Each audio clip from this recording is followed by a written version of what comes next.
అధునాతన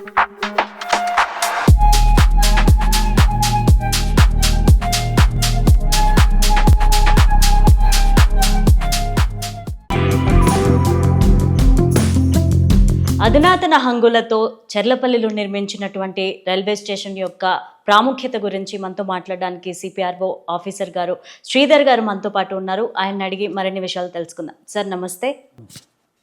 అధునాతన సౌకర్యాలతో ఎంతో చక్కగా సువిశాలమైన ప్రాంగణంలో నిర్మించారు రైల్వే స్టేషన్. అండ్ దాని యొక్క ప్రత్యేకతలు ఏంటి మీ మాటల్లో? చెర్లపల్లి రైల్వే స్టేషన్ 430 కోట్లతో డెవలప్ చేయడం జరిగింది. దాదాపుగా 99% కంప్లీట్ అయింది. త్వరలోనే ప్రారంభోత్సవానికి సిద్ధంగా ఉంది. ముఖ్యంగా ఈ స్టేషన్ డెవలప్ చేయడానికి కారణం ఏంటంటే సికింద్రాబాద్, హైదరాబాద్, కాచిగూడ ఈ 3 పెద్ద రైల్వే టెర్మినల్స్ ట్విన్ సిటీస్లో అయితే మూడిటిపైన కూడా పెరుగుతున్న బర్డెన్ని దృష్టిలో పెట్టుకొని ఆల్టర్నేట్గా 4వ టెర్మినల్ని డెవలప్ చేయడం జరిగింది. అంతేకాకుండా ఈస్ట్ సైడ్ సిటీ డెవలప్ అవుతూ ఉంది. అక్కడ ప్రయాణికుల ట్రావెల్ రిక్వైర్మెంట్స్ని దృష్టిలో ఉంచుకొని కూడా చెర్లపల్లిని డెవలప్ చేయడం జరిగింది.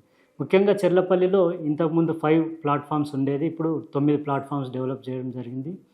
అలాగే 9 ట్రాక్స్ ఉండేవి రన్నింగ్ లైన్స్, అది ఇప్పుడు 19 ట్రాక్స్ లాగా డెవలప్ చేశాము. దీంతో పాటే అంటే ఒక ట్రైన్ ఆరిజినేటింగ్ టర్మినేటింగ్ అవ్వాలి అని అంటే అక్కడ కొన్ని మెయింటెనెన్స్ ఫెసిలిటీస్ రావాల్సి ఉంటుంది. అందులో భాగంగానే చెర్లపల్లిలో 4 పిట్ లైన్స్, ఒక ఐఓఎస్ షెడ్ డెవలప్ చేయడం జరిగింది. ఈ పిట్ లైన్స్ విశేషం ఏంటంటే ఏదైనా ట్రైన్ ఆరిజినేటింగ్ టర్మినేట్ అయినప్పుడు బిఫోర్ ట్రావెల్ స్టార్ట్ అయ్యే ముందు అక్కడ అన్ని సేఫ్టీ చెక్స్ చేయడము, అలాగే వాషింగ్ అండ్ క్లీనింగ్ చేయడము, ఫిట్టింగ్స్ అన్నీ కూడా సరిగున్నాయా చూడడము జరుగుతుంది. తర్వాతే జర్నీ ట్రైన్ స్టార్ట్ అవ్వడానికి అవకాశం ఉంటుంది. సో ఇలా 4 పిట్ లైన్స్ని డెవలప్ చేయడం జరిగింది. అదే కాకుండా ఎనీ కోచ్లో ఏదైనా రిపేర్ వర్క్ ఉన్నా కూడా దానికి అటెన్షన్ ఇవ్వడానికి ఇంటర్మీడియట్ ఓవర్ హాలింగ్ ఐఓహెచ్ షెడ్ని కూడా డెవలప్ చేయడం జరిగింది. సో వీటితో చెర్లపల్లి అనే రైల్వే స్టేషన్ పూర్తిగా ఒక టెర్మినల్ స్టేషన్గా డెవలప్ చేయడం జరిగింది. ఇదే కాకుండా ప్యాసింజర్కి సంబంధించి చాలా అమ్యూనిటీస్ కూడా డెవలప్ చేశాము. దాంట్లో భాగంగానే కెఫెటేరియా, రెస్ట్ రూమ్స్, అలాగే passenger announcement systems, coach indication boards, spacious పార్కింగ్ని ఇలా అన్నిటినీ డెవలప్ చేయడం జరిగింది. అలాగే 5 లిఫ్ట్స్, 9 ఎస్కలేటర్స్ కూడా డెవలప్ చేశాము. సో వీటన్నిటినీ చూస్తే ఒక అధునాతనమైన స్టేషన్ని డెవలప్ చేయడం జరిగింది.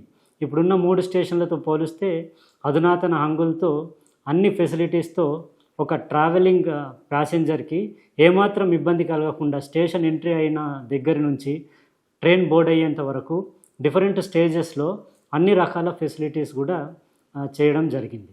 సార్, బస్ కనెక్టివిటీ ఎలా, ప్రయాణికులు ఇబ్బంది పడకుండా ఎలా ఏర్పాటు చేశారు? చెర్లపల్లి కొత్తగా డెవలప్ అవుతున్న స్టేషన్ వల్ల ఇక్కడికి రావాల్సిన ట్రావెలింగ్ ప్యాసింజర్స్ దృష్టిలో పెట్టుకొని ఆల్రెడీ రైల్వే తరఫున ఎంఎంటీఎస్ని ఘట్కేసర్ వరకు పొడిగించడం జరిగింది. చెర్లపల్లి మీదుగా ఆల్రెడీ ఎంఎంటీఎస్ ట్రైన్స్ కూడా ఇప్పుడు రన్ అవుతూ ఉన్నాయి. ఫర్దర్గా ఇక్కడ అదనంగా ట్రైన్స్ ఇక్కడ స్టాప్ చేయబోతున్నాము. అప్పుడు ఇంకా ఫర్దర్గా ఎంఎంటీఎస్ని ఎక్కువగా మేము కనెక్టివిటీ ఇచ్చేందుకు ప్లాన్స్ చేస్తూ ఉన్నాము. అదే కాకుండా సికింద్రాబాద్, హైదరాబాద్ ఇక్కడ నుంచి కూడా కొన్ని ఎక్స్ప్రెస్ ట్రైన్స్ని షిఫ్ట్ చేసి చెర్లపల్లి నుంచి స్టార్ట్ చేసేందుకు కూడా ప్లాన్ చేశాము. సో ఎంఎంటీఎస్ కనెక్టివిటీతో ప్రయాణికులకు లాభం చేకూరే అవకాశాలు ఉన్నాయి. అదే కాకుండా స్టేట్ గవర్నమెంట్తో కూడా మేము రెగ్యులర్ సంప్రదిస్తూ ఉన్నాము. ముఖ్యంగా అప్రోచ్ రోడ్ అనేది 2 వైపులా చెర్లపల్లి స్టేషన్కి కొంచెం నేరుగా ఉండడం వల్ల అంటే 2 వీలర్స్, 4 వీలర్స్ అలాగే బస్సెస్ రావడానికి కొంచెం ఇబ్బందికరమైన పరిస్థితి ఉంది.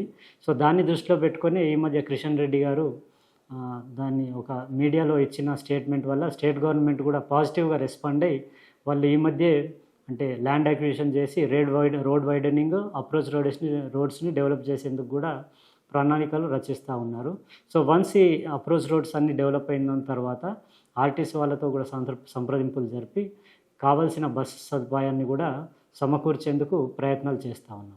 చూశారు కదా, ఎంతో విశాలమైన సువిశాలమైన ప్రాంతంలో నిర్మించినటువంటి మన చెర్లపల్లి రైల్వే స్టేషన్ చాలా బాగుంది. అండ్ ఇలాంటి రైల్వే స్టేషన్లు హైదరాబాద్లో ఇంకా ఎన్నో రావాలని కోరుకుందాం. హైదరాబాద్ ముందు ఇంకా అభివృద్ధి చెందాలని కోరుకుందాం. This is Lavanya signing off. Bye.